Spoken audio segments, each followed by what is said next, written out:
Sebelum abad ke-5 Masehi, Banten merupakan bagian dari Kerajaan Tarumanegara, kemudian beralih menjadi Kerajaan Sunda, hingga pada saat kemundurannya di awal abad ke-16. Kesultanan Banten lahir seiring berkembang pesatnya peradaban Islam di Nusantara. Kebudayaan Sunda tidak lenyap dengan datangnya Islam, melainkan jauh lebih progresif dalam menyikapi kemajuan zaman. Peradaban Sunda dan Islam mampu berjalan beriringan, tidak seperti anggapan miring beberapa orientalis. Hadirnya Islam tidak meminggirkan eksistensi kebudayaan manapun, malah justru memperkaya. Berdirinya Kesultanan Banten merupakan sebuah sintesis peradaban Sunda modern, yang berkembang dan bersinergi dengan pesan damai dan kebaikan yang dibawa Islam. Kesultanan Banten berdiri pada tahun 1525 yang memiliki teritorial hingga ke daerah-daerah yang meliputi Jasinga, Tenjo, Parung Panjang dan sebagian Bogor, Tangerang, Jakarta, Bekasi hingga Karawang, dan Lampung. Aktivitas perdagangan dan kerjasama Banten dengan pedagang asing, seperti Cina, Portugis, Inggris dan Belanda, membuat perjanjian dagang yang mengatur sistem ekspor-impor perdagangan di Banten.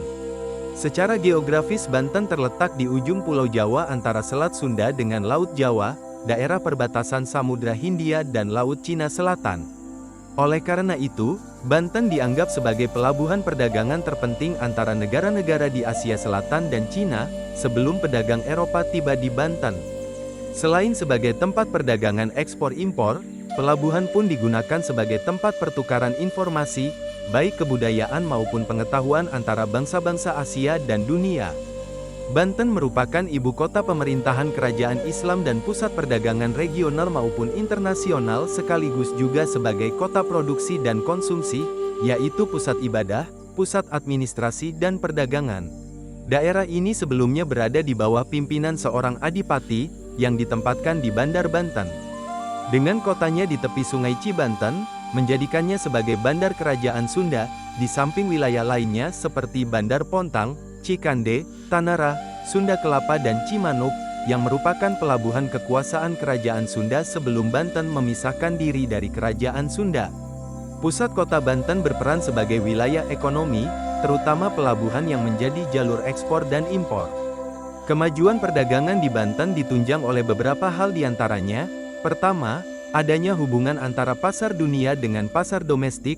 Kedua, adanya hubungan antara pelabuhan dengan daerah pedalaman di Nusantara maupun pelabuhan di berbagai negara dalam konteks keluar masuknya barang, terbentuknya jalur-jalur transportasi dan terbentuknya pusat-pusat pengumpulan barang dagangan di tempat-tempat tertentu.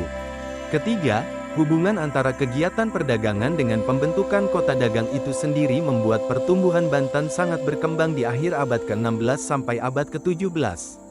Kehidupan ekonomi Banten menitik beratkan pada perdagangan dan pelayaran, sehingga aktivitas ekspor-impor semakin meningkat. Kekuasaan ekonomi dipegang oleh kaum bangsawan, yang mendominasi perdagangan sebagai pemodal. Pengawasan terhadap perdagangan dan pelayaran merupakan sendi-sendi kekuasaan mereka yang ingin memperoleh hasil pajak yang besar. Perkembangan ekonomi Banten cukup cepat karena selain letaknya yang strategis, juga banyak para pedagang datang dengan membawa komoditi rempah-rempah dari berbagai daerah di Nusantara ke pelabuhan untuk diekspor. Hal ini membuat Banten semakin dikenal oleh adanya perdagangan lada dari Indrapura, Lampung dan Palembang. Ramainya pelabuhan Banten berkembang menjadi kota perdagangan dan pelabuhan internasional sebagai pusat perdagangan. Menjadikan Banten banyak dikunjungi oleh para saudagar dari kerajaan-kerajaan Islam di Nusantara, saudagar Cina, Eropa dan negara Asia lainnya. Sehingga para pedagang asing menempati kampung-kampung di Banten, seperti munculnya Kampung Pecinan, perkampungan orang-orang Cina, dan Kampung Pekojan, perkampungan orang-orang Arab. Faktor-faktor yang mendukung berkembangnya Banten sebagai pusat perdagangan internasional adalah, pertama, Banten terletak di ujung barat Pulau Jawa dan memiliki pelabuhan dengan sarana yang baik. Kedua, kedudukan Banten yang sangat strategis menjadi daya tarik tersendiri untuk berlayar dan berdagang bagi kalangan pedagang Islam maupun pedagang asing. Ketiga, memiliki bahan rempah-rempah dengan kualitas yang sangat baik sehingga menjadi daya tarik yang kuat bagi pedagang di Banten. Keempat, timbulnya perkampungan-perkampungan perdagangan asing di Banten. Pesatnya aktivitas ekspor-impor perdagangan internasional yang berlangsung di Banten terjadi akibat jatuhnya Malaka ke tangan Portugis pada tahun 1511. Oleh karena itu, para pedagang mencari tempat niaga lainnya yang menyediakan barang-barang yang dibutuhkan mereka karena Malaka pada saat itu telah dikuasai Portugis. Bahkan di pelabuhan tersebut terjadi transaksi jual beli berbagai komoditas di Banten oleh pedagang dari Arab, Afrika, Belanda, Cina, Denmark, India, Inggris, Portugis, Prancis, Persia dan Turki. Kegiatan ekspor-impor perdagangan Banten sangat maju dan bahkan Banten dianggap sebagai sebuah kota pelabuhan emporium, tempat barang-barang dagangan dari berbagai penjuru dunia digudangkan dan kemudian didistribusikan.